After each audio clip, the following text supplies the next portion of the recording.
Recording live from Glory Hole Studios in Chicago and beyond.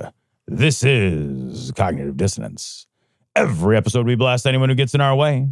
We bring critical thinking, skepticism, and irreverence to any topic that makes the news, makes it big, or makes us mad.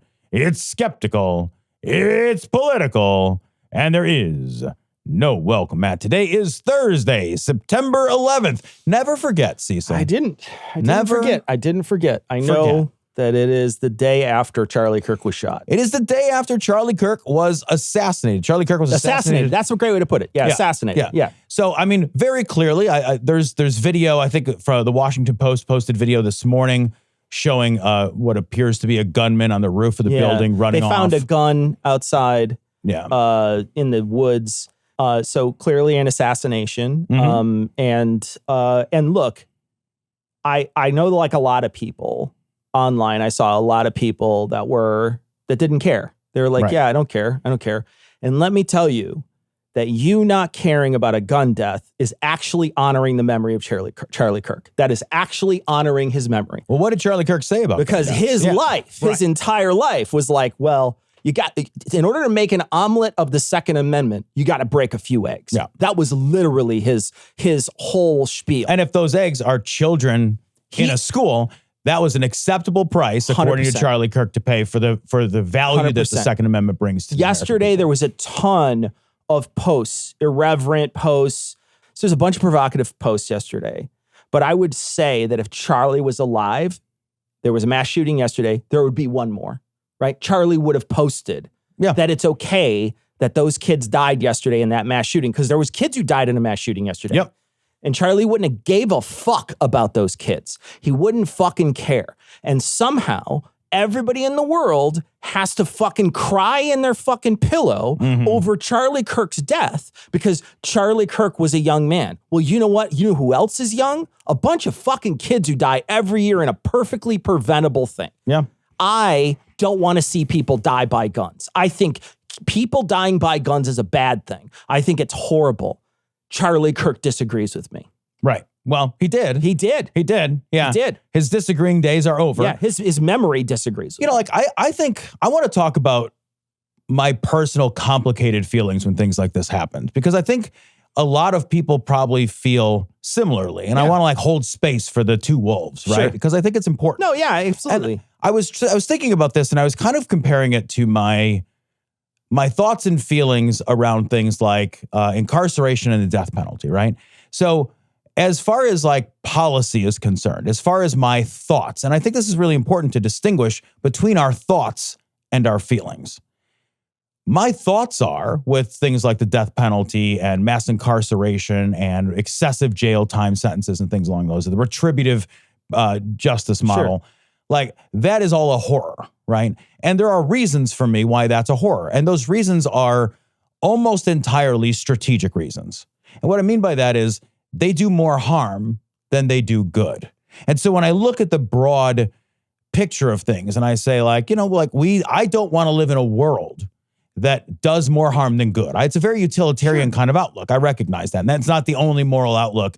And I'm not saying you have to share that outlook. But for me, when I think about things like public policy, when I think about like how should we structure our society and our moral space that we build together socially, I have to think with this utilitarian mindset. I just don't know what other lens to apply to it. So when I think about it that way, I'm like, we should not want to live in a society where if I don't like what somebody says, we get to assassinate that person. We get to shoot that person. We get to murder that person. We should not have a society where we are comfortable with the idea of gunmen murdering other human beings, full stop, right? Sure. Like when Michelle Hortman was assassinated for her political views, that was a horror. Yeah. When a guy lay in wait for Nancy Pelosi to come home and then ended up beating her husband with a hammer because she didn't come home and the cops did, that was a horror. Killing Charlie Kirk is the wrong thing to do. We have to catch that guy. We want to live in a world where we don't say, like, if it's bad enough that you can shoot him, right? Because who then becomes the arbiter of bad enough. That is the wolf that should be in charge, right? It is. It's the wolf that should be in charge. Sure, yeah. That's the wolf inside you that should vote. Yeah. Right? That's the wolf inside you that should do the work. Yeah. Like take the actions. Yeah. But I also think it's okay to say Charlie Kirk hurt people in substantive and real ways. It is a lie to say he's a guy just having conversations and just talking. Sure. That's not real. Yeah. This is a man who spent all of the breath that he could trying to build a more racist world, trying to build a more misogynist world, trying to influence the levers of government to more institutional, more anti-LGBTQ, all of it world. Like he was trying to build a world which was less safe for most of the people in it. Minority. Yes. Pretty much any minority. But like, you know, when you count women in that mix, it's like he was racist, he was misogynist, he was anti-LGBTQ. That's most of the people. Sure. So he was trying to build a world that was less safe. And he was influential with political leaders like Donald Trump. He had influence there. He was working to institutionalize and pull the levers of power to hurt people in real and substantive and actual ways. He's a bad fucking guy. He was not a guy having debates on campus, just exercising his free speech. It is more complicated than that. I think it's okay to feel a sense of, well, fuck that guy. Sure. Right? I feel a strong sense of like, fuck that guy. I'm strategically, though, worried about what happens next. Yeah, for sure. How will this be weaponized by the people who have been waiting and rubbing their hands together the whole time for any excuse? Trump literally weaponized it last night when he gave his address. He gave a 4-minute address. Oh, I didn't hear it. And during that 4-minute address, he blamed the radical left for this. Yeah. But what he doesn't do is point the high-powered lens at Charlie Kirk, whose entire life was as a provocateur trying to inflame people. Right. He spent his life trying, like, you don't get to be as popular as Charlie Kirk if you're not twisting as many like buttons, twisting as many things as you can on your way up. If you don't do that, you just, if you have a nuanced opinion, do you think you gain traction in the influencer market? Fuck no. Of course not. He's saying the hottest takes he can. Right. The meanest things he can. He literally died talking with a racist dog whistle. The last thing he spoke, the very last thing he spoke was a racist dog whistle. Yeah. The very last thing that man spoke before he was shot was someone had said, well, how many trans people were involved in mass shootings? And he says, does that include gang violence? And then he was shot. Yeah. So with a racist dog whistle, the man was murdered. So like, look, he spent his whole life doing this. And if this was anybody else, any other pundit other than Charlie Kirk would 100% be saying we shouldn't take guns away. 100%. He would 100% be like, no, we shouldn't take guns away. Yeah. That is worth it to him. And like the thing is to realize we're not going to take guns away. No, we aren't going to do it. We're not going to take any guns away. No, you might take them away from trans people. We might. We'll talk about that. You might take away from trans people. We'll talk about that in a few minutes. But you won't take them away from white dudes. Yeah. You won't take them away from white dudes. That's 100% sure. Like, I think the Charlie Kirks of this world are not intellectually dangerous. That's what the right likes to pretend, is that these guys are just intellectually dangerous. Oh, they're just challenging these ideas. I think that they are substantively and actually dangerous because they are heavily influencing public policy in ways that disenfranchise and hurt most of the people that live here. Yeah. Most of the people that live here. So, like, I don't feel sorry for Charlie Kirk, the person. Yeah. The condemnation that I have is that I recognize we can't live in a vigilante world, right? That's the other wolf. Sure. The wolf that I say, like, look, I have to condemn political violence the same way I would condemn any kind of violence. Like, we cannot live in a world where just whoever happens to have might is right. We just can't do that. It's chaos. It's what's happening in Haiti right now. It's bloodshed and anarchy and chaos, and we can't live like that. We should not accept that as a way to live. No part of me feels bad at all that this happened. Yeah. I'm worried that this will be weaponized in ways that give cover for the right to take military action, to take excessive, violent, punitive actions. Like, that worries me. Yeah. This is a bad strategy, and that worries me. I mean, you had Keystone Cash Patel. I know.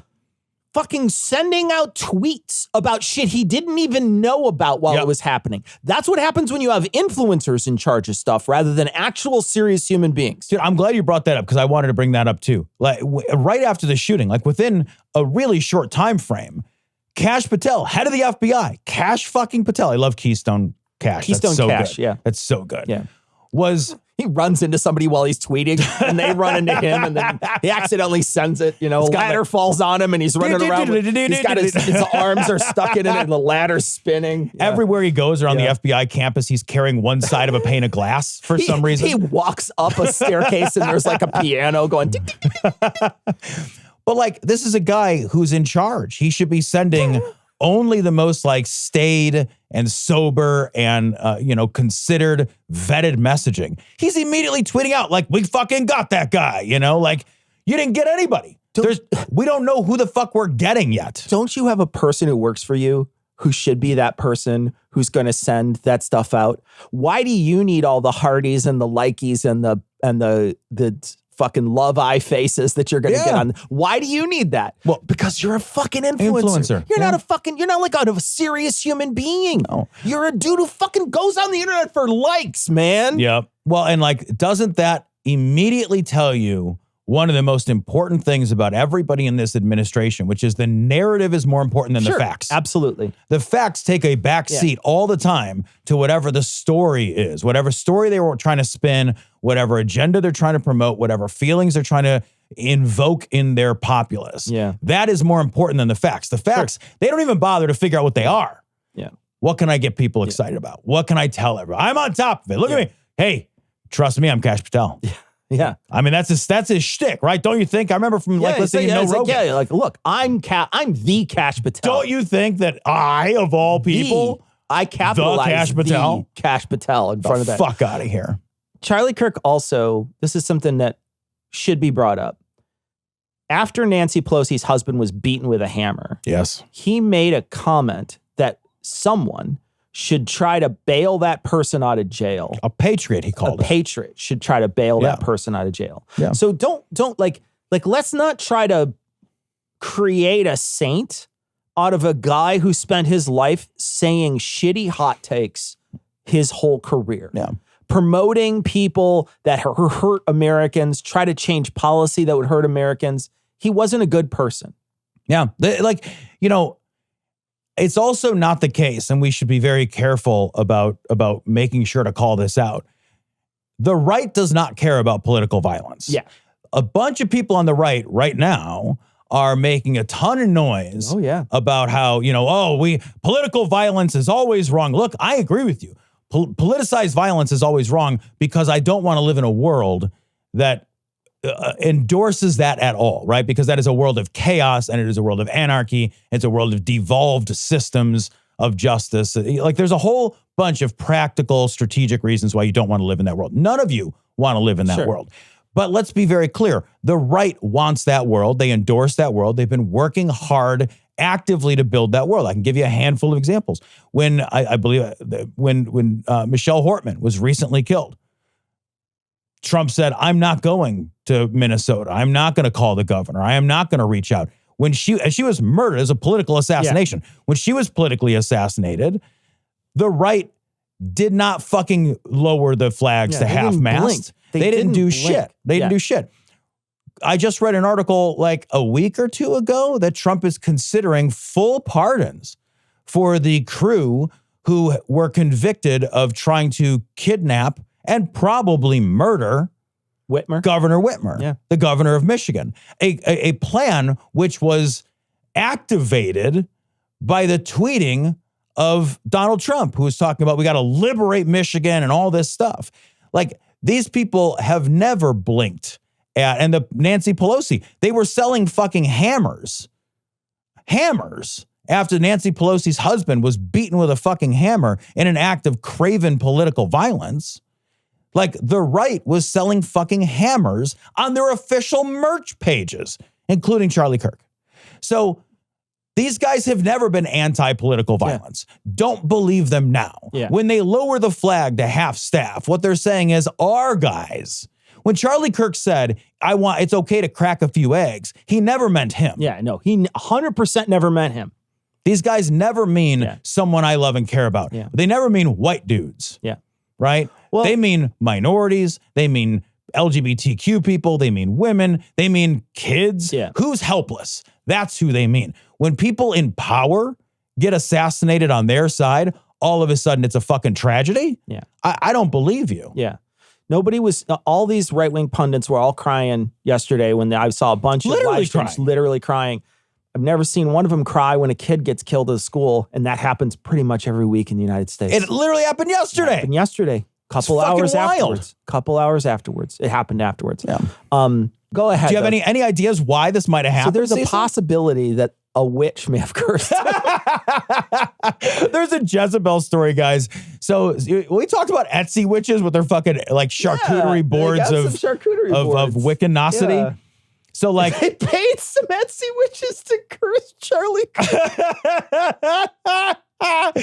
I can't wait. I cannot wait for the people who are like, I believe in demonic forces to pick up on this story and talk about how this is like a spiritual warfare, blah, blah, blah. I can't wait for it, man. Well, in any case, they did put an editor's note that says that they don't condone violence of any time, of any kind, and this is published before he was murdered. Right. So they want to try to get ahead because I think almost certainly people have already said, oh, look, they're jumping on his death. Right. And you're like, no, they posted it before he died. The time continuum only works in one direction, but guys. I think that there's probably a lot of people on the right who are pissed off this. I saw a guy get his ass kicked because he went over to one of these vigils and he said, fuck Charlie Kirk, and a bunch of people just kicked the shit out of him. Really? Yeah. And there's a bunch of people online too that are posting like, this is the next civil war. This is the first shot in the Civil War. So there are people right now, like, you know how you said the right is trying to incite violence. They are trying to incite violence on Twitter. I mean, there is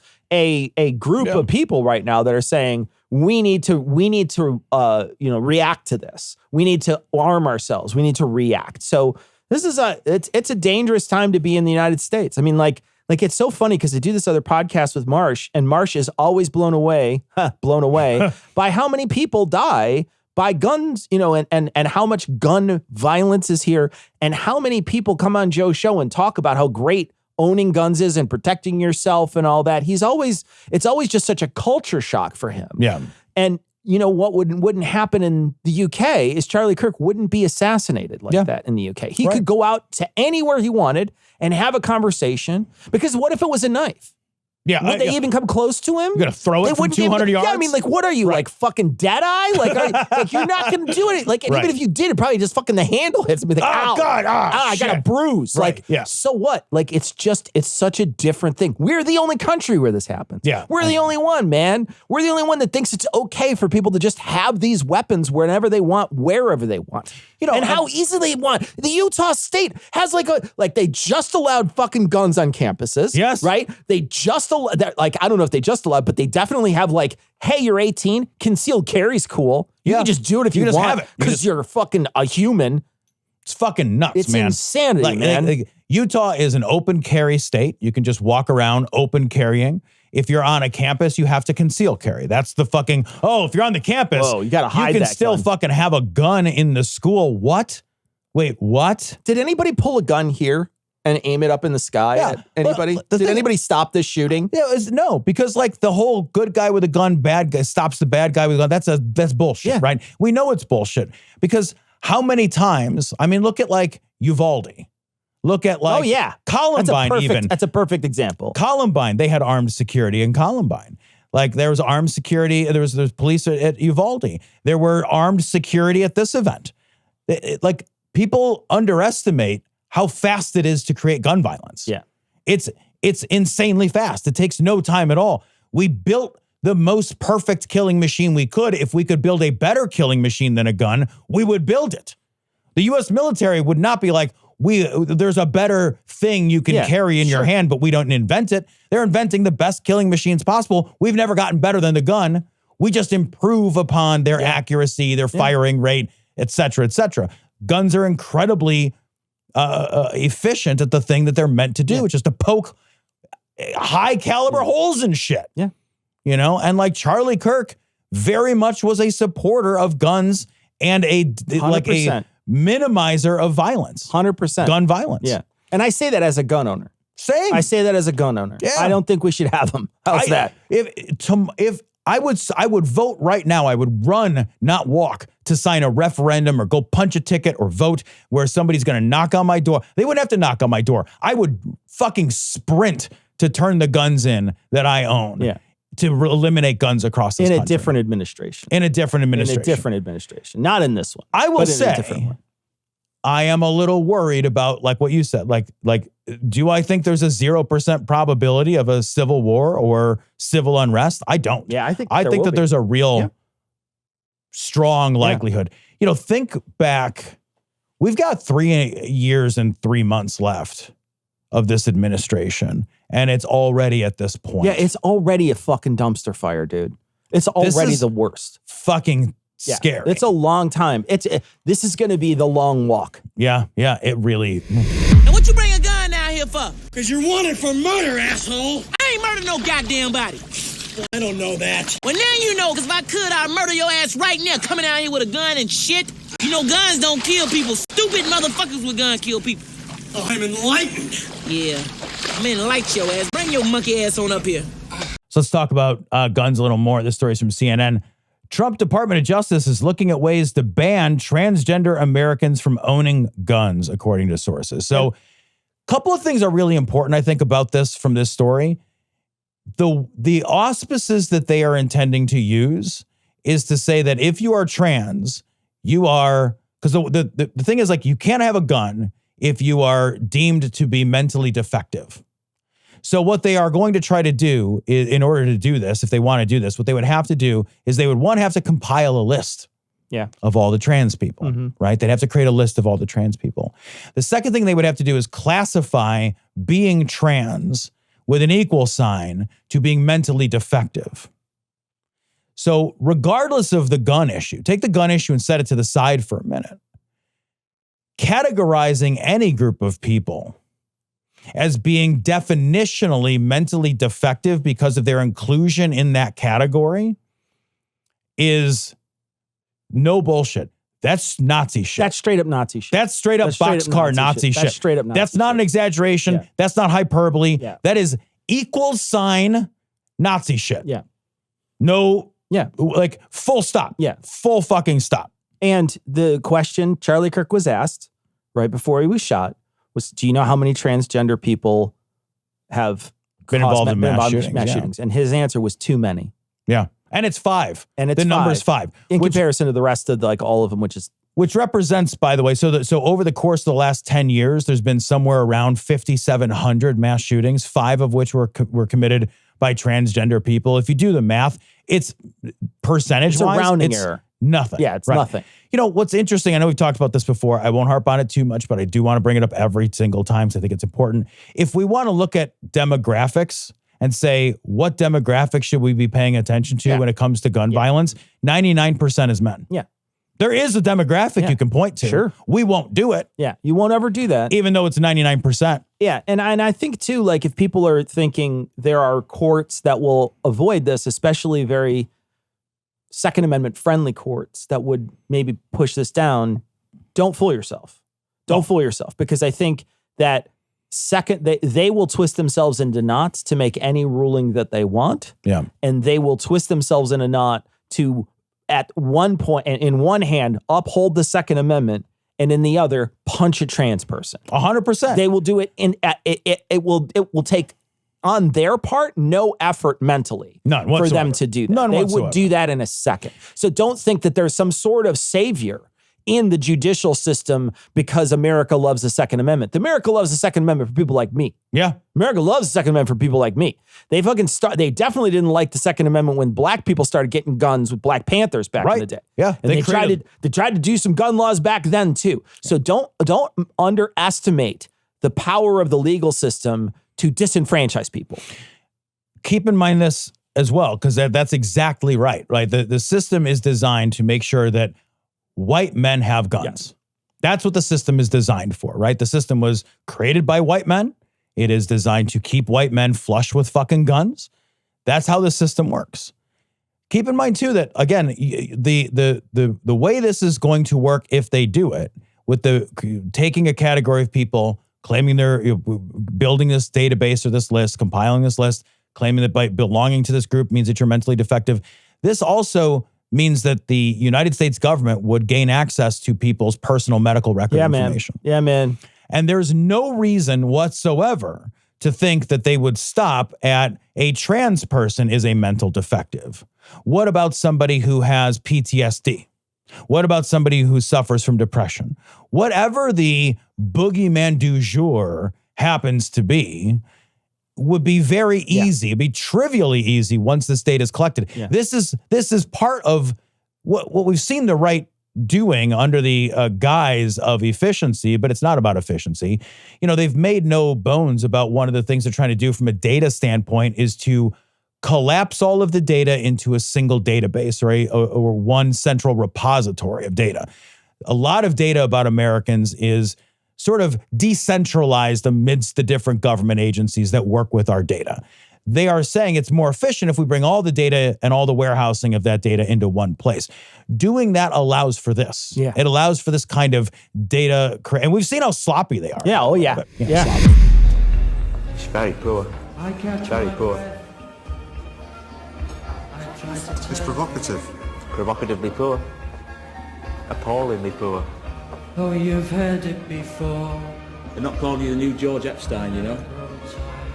It's Brian Epstein. How's it George Epstein, Beatles manager. That's Brian Epstein, you George dickhead. Epstein. It's fucking Brian Epstein. Brian Martin. It's not Brian, it's George Brian Martin, the No. producer, George Epstein, Come on, You're let's just sit down. fucking wrong.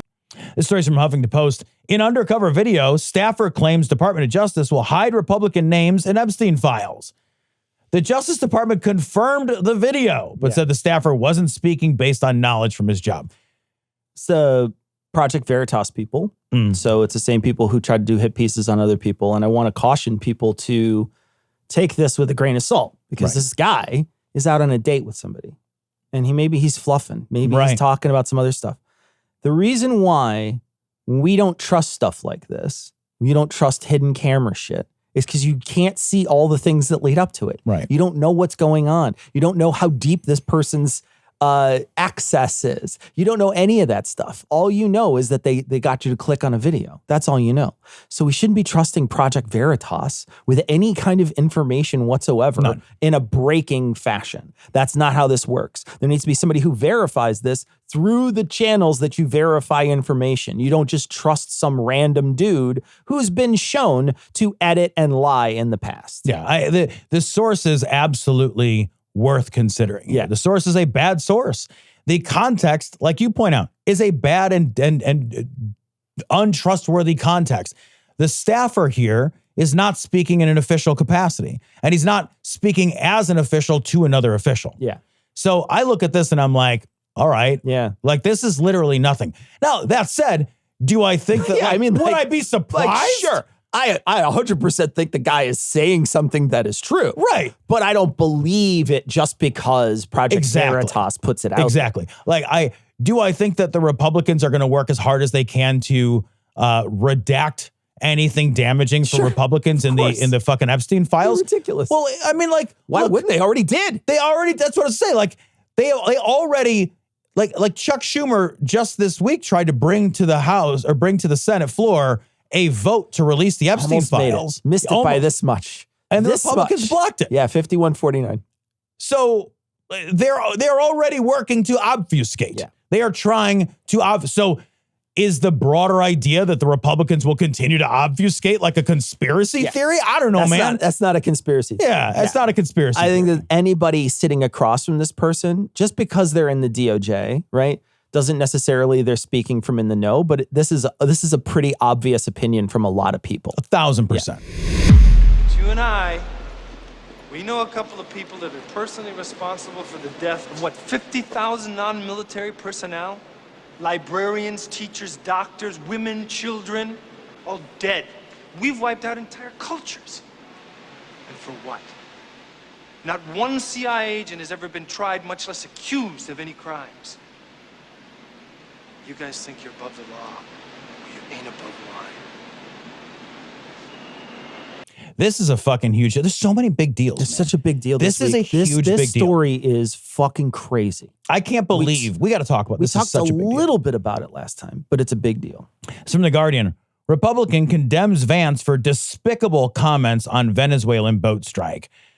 So, Vice President J.D. Vance said on Twitter or Truth or whatever he uses, he said it is the highest and best use of our military to carry out strikes against people poisoning the our children. Our children, bullshit, yeah. right? And what he's referring to is the explodinating by American military forces of 11 people who were maybe narco traffickers, maybe not. It turns out now we're just labeling them as terrorists. No arrest, no due process whatsoever, no legal framework. That's the just key, man. The on high unilateral declaration that this group of people are terrorists. How would you know? We just know. Anyone who has drugs now is a terrorist. The implication here is that the United States can, at its whim and discretion, murder using the military anybody for any reason that they just declare as a terrorist. They just wave their hand. You're a terrorist. That's it. And I can murder you. And the thing is like, just like you say, due process is ultra important in this process. We need to have due process because those people can be innocent. Just like you can be, decided that you're a terrorist and somebody puts a bullet in your head and then J.D. Vance types on Twitter, hey, that's the best use of our military is to put a bullet into Tom's head because he was a terrorist. Yeah. Without any due process, nobody knows that, right? Yeah. That's the most important thing. The other thing that is so disturbing about this story is that you and I agree with Rand Paul. Dude, that's horrible. That is genuinely horrible that we agree with Rand Paul, who called him out, rightfully so. Man, we're living in a world where, like, in the last week, I've agreed with Rand Paul and Marjorie Taylor Greene. Yeah, how does that even work? What is happening? He says, it says, JD, I don't give a shit, Vance, says killing people he accuses of a crime is the highest and best use of our military. Did he ever read to kill a mockingbird? So that was what Rand Paul put on X. Did he ever wonder what might happen if the accused were immediately executed without a trial or representation? What a despicable and thoughtless sentiment it is to glorify killing someone without a trial.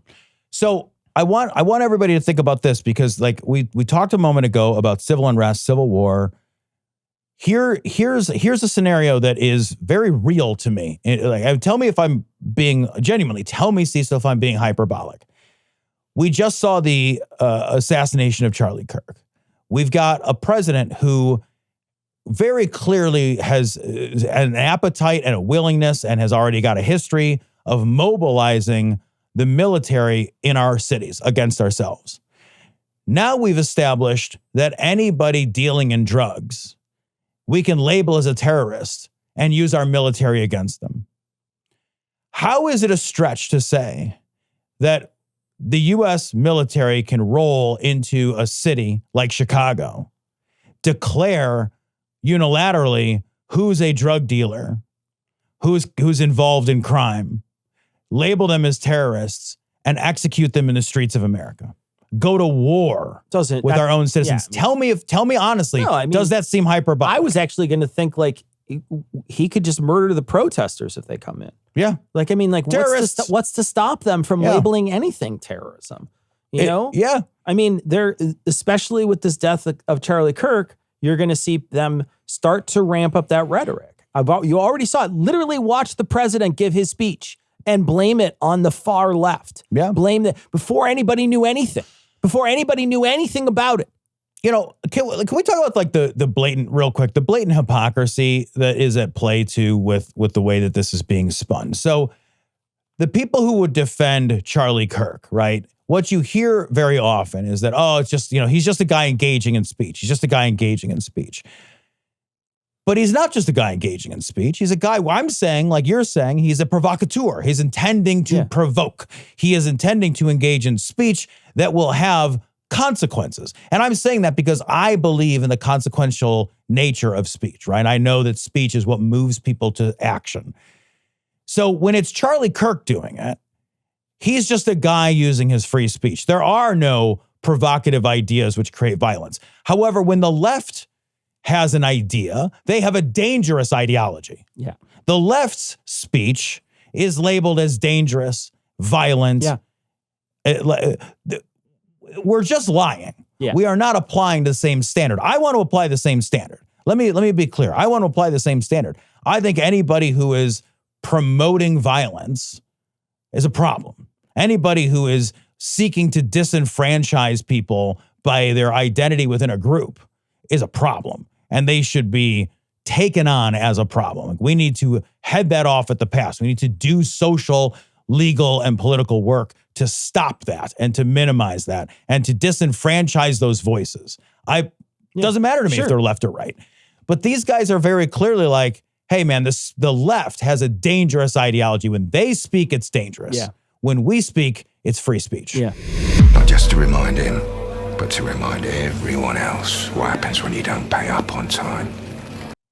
This story's from Reuters. This is good news. Trump fails to overturn E. Jean Carroll's $83 million verdict. So it went to appeals, and the appeals court was like, yeah, this looks good to me. No, it's fine. So the one big one, the millions and millions for fraud, that one stays. Mm-hmm. All right, but the verdict stays, the judgment goes back, right? So they have to figure out how much money he's going to owe, or if he's going to owe money at all, right? This one, they're like, no, this is perfect. This is exactly how it should be. You owe her lots and lots of money for you defamed the shit out of her, and you sexually assaulted her, and you lied, and so enjoy paying lots and lots and lots of money. So it went past the appeals, and in those places, you have to put up that money. So you have to put up that money before your appeal, and they'll probably try to appeal to the Supreme Court or whatever. Sure, but you have to put up that money for appeal. So that means that it's not like he can drag it out further. It's that money's there. Yeah. And sitting. so like if he loses this next round, if the Supreme Court won't hear it or whatever, then that money just immediately goes to her. How many astronaut NFT baseball cards do you think he's going to have to sell to cover this? It's got to be like 25 pairs of sneakers. How many fucking Bibles and fucking rump watches? Money is mine. I have the money. The money is mine. I got it for the first time. I got the money.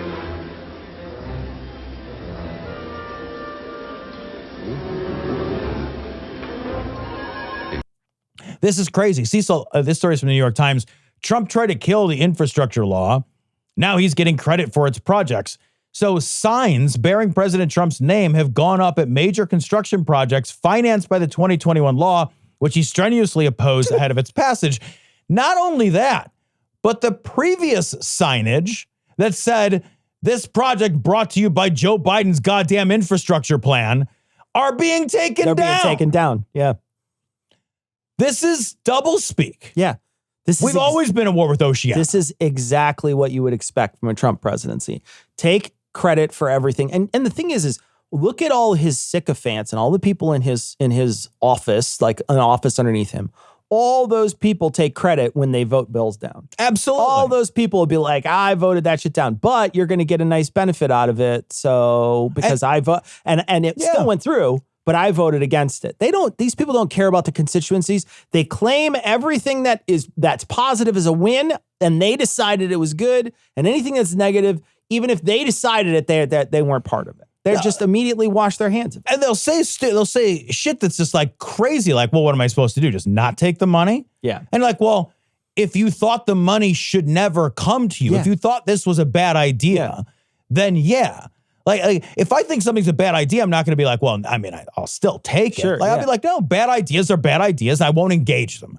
There's a handful of states that have actually been a little more consistent about that. They have deprived their citizenry of benefits that they would otherwise have access to. And while I think that's despicable, it is at least intellectually and politically consistent, right? It would be like the farmers now who are freaking out about the tariffs. Oh my God, I know. And they're crying in their TikTok saying we're going to be ruined. It'd be like them refusing the subsidies that come after this.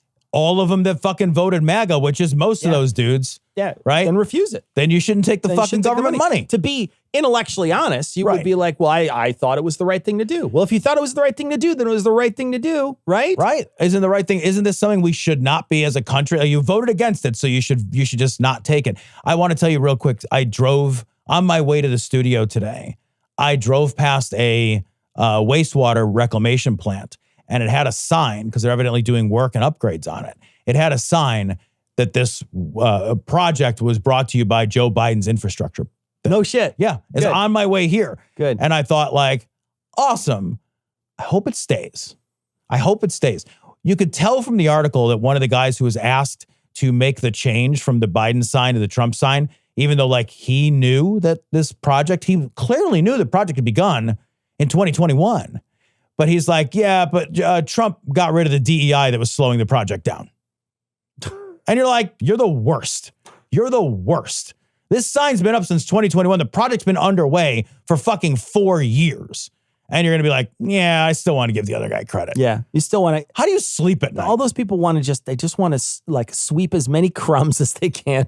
Like, what is it? I got rid of all the DEI that was making it so. Like, you fired the black people working here? Like, what is happening? Every time I hear things like that, I always think of like when there's like a king chimp and a bunch of chimps are picking shit out of her fur to like eat it.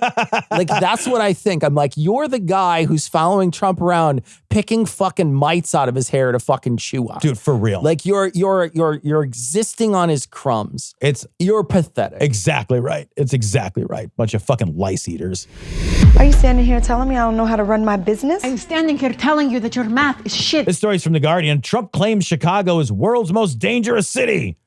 The 4 most violent ones are all in red states. Yeah, they really are. And if you look at this, like Chicago's the least on the entire graph. So Chicago is well below Baltimore, below Philly, below Washington, D.C. in all 3 categories. And then if you look over at the other, the 4 red states, it's Birmingham, Jackson, Memphis, and St. Louis all tower over every single one of these. It's not even close. It's not even close. Look, the thing is, like, the only sensible way to measure this kind of violence is to measure it on a per capita basis, right? Like, because Chicago as a city has somewhere around 2.7 million people, which means that on a population basis, it's larger than, I think, about 12 states.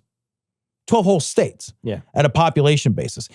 So it would be insane to just look at a raw number of activities. It would be like saying, like, well, you know, they sure give out a lot more speeding tickets in Chicago. People must drive. Well, that's actually a bad example. We drive like a motherfucker out here. It's awful. But like with 2.7 million people, there's just more people doing things. More littering. Right. There's more going to littering. be, more littering. More people are going to litter. More people are going to jaywalk, right? Like, sure, you've got 2.7 million people. It's literally impossible for a smaller space to do more. You have to look at it as a per capita level. It's the only thing that's sensible. And when you do that, what's also interesting is that Chicago, because we have it's a blue state with a blue governor, blue Chicago, we actually measure this. And this article brings up that in a lot of these states, they don't have a statewide way to measure violence. They don't look at it. So you have to actually pull all these different police precincts data and compile it yourself because they're intentionally not looking. Yeah. Because they know their numbers are shit. Well, and there are definitely dangerous parts of Chicago. For sure. Absolutely. I mean, like, sure. Are there dangerous parts of Chicago? Sure. But looking at these numbers, I would rather be in some of the more dangerous areas of Chicago than in some of these other whole cities. Fuck yeah. Like some of these other whole cities. I mean, first of all, I'd have to be in Mississippi for some of them. Yeah, hard no. Why would I want to do that? No. Jesus, that seems like a terrible idea. No. But genuinely, there are real dangerous parts of Chicago. But Chicago's dangerous neighborhoods are hyper-localized. And the people who live in those neighborhoods, they have the highest risk. The people who live in most of Chicago, it's relatively safe. The thing that drags it down and the thing that changes those numbers, some of these people have like thousands of times more chance that they're going to be involved in something violent wild, versus other people. And make no mistake, Cecil and I strongly believe that there is work and action that needs to be done to fix that, right? Because like people deserve to grow up and live in neighborhoods that are safe for them and their families. You know what would change that a lot? Taking guns off the streets. Yeah, man. That would change a lot. Make a big difference. Make a huge difference. Yep. We got no food. We got no jobs. Our pets' heads are falling off. ABC News hiring slowdown continues in first jobs report since Trump fired the commissioner. Well, la-di-da. Turns out, Cecil, that numbers are still numbers, and the fucking Bureau of Labor Statistics commissioner doesn't have anything to do with the numbers. Can you imagine what is going to happen? How is he going to have to change it to finally change what he wants to have happen? Like, how will he have to manipulate the system to finally get the answers that he wants? He's going to have the Doge boys hack it. He is. He's going to have somebody go in and change the counting method. I really think that the way that this will, if it gets changed, and it might, if this gets changed, they're going to have to change the accounting method. Right now, the Bureau of Labor Statistics compiles all of its information by sending out surveys. You could twist the numbers by selectively surveying. So you could change who you're counting and how you're counting, and you could get a very different number. I wouldn't put that past them at all. Yeah. At all. We get these numbers, actually, typically we get these numbers 3 times. So we get the numbers kind of right away. There's the initial jobs report. Yeah, there's the ghost of Christmas past. Right. Yeah, there is. Yeah. And then there's a revised jobs report every time. Ghost of Christmas present. Literally every time. Yeah. And then there's a final. And that's because economically, we know we want data as soon as we can get data. We need to see those trend lines so we can act quickly on those trend lines.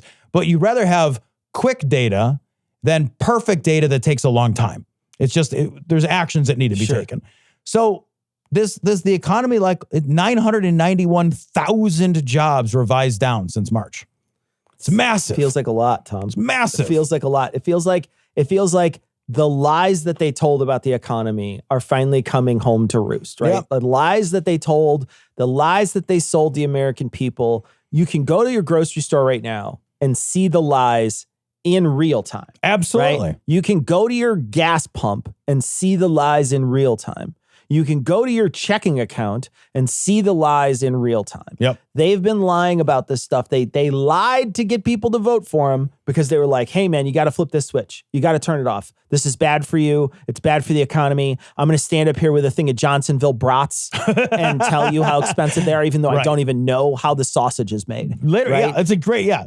So he's going to hold it up and he's going to pretend that he actually has one time in his life gone to a grocery store and bought things. You need an ID to buy groceries, he thinks. You remember that? He walks in and he pulls out his ID to show people. But seriously, this is a guy who doesn't know what's happening, but will lie to you, lie straight to you to say he will fix it.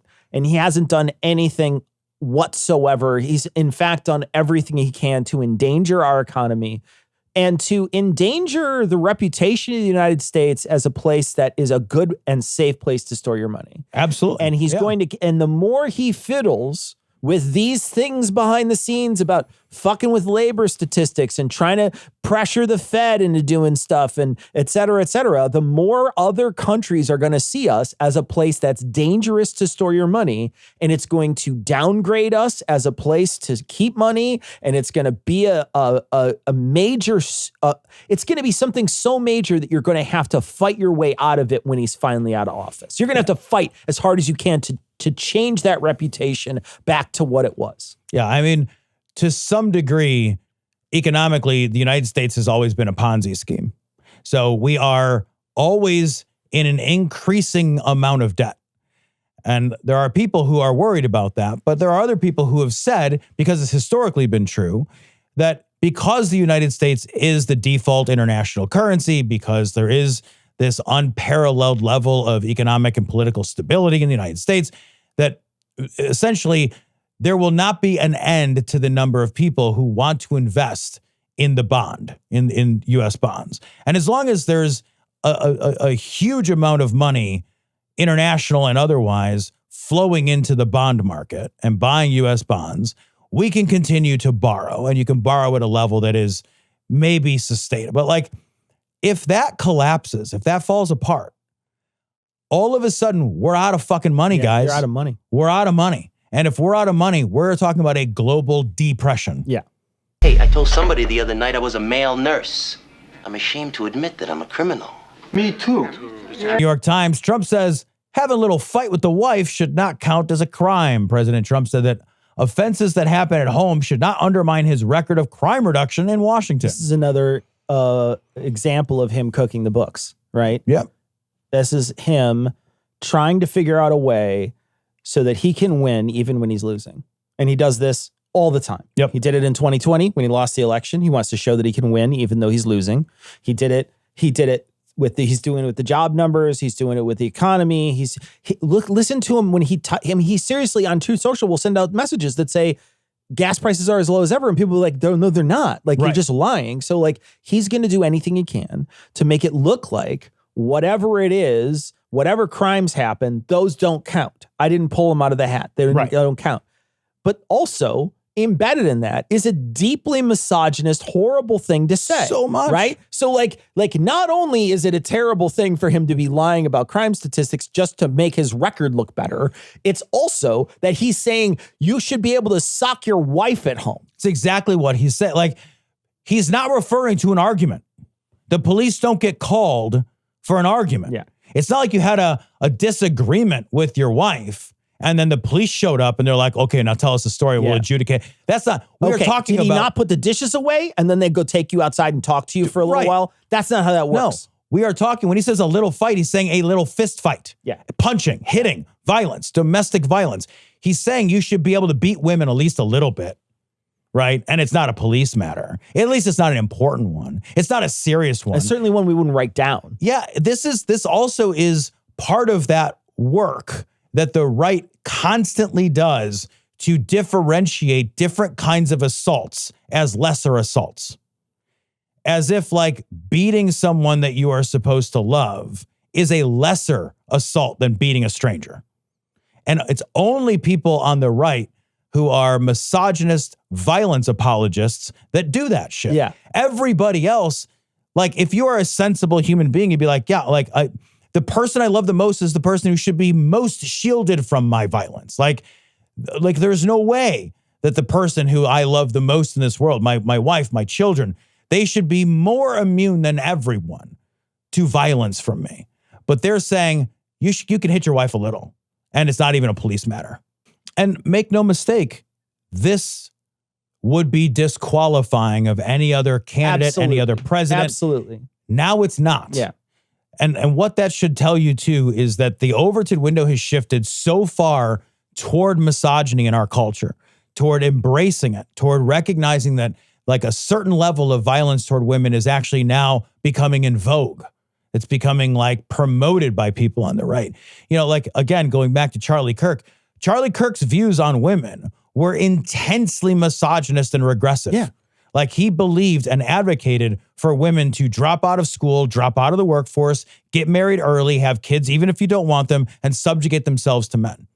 That's the world these guys are working to build. Yeah. That's how you win. That's how you win incel votes. Right. Yes. And now you've got a president who's like, it's not real violence if it's against your wife.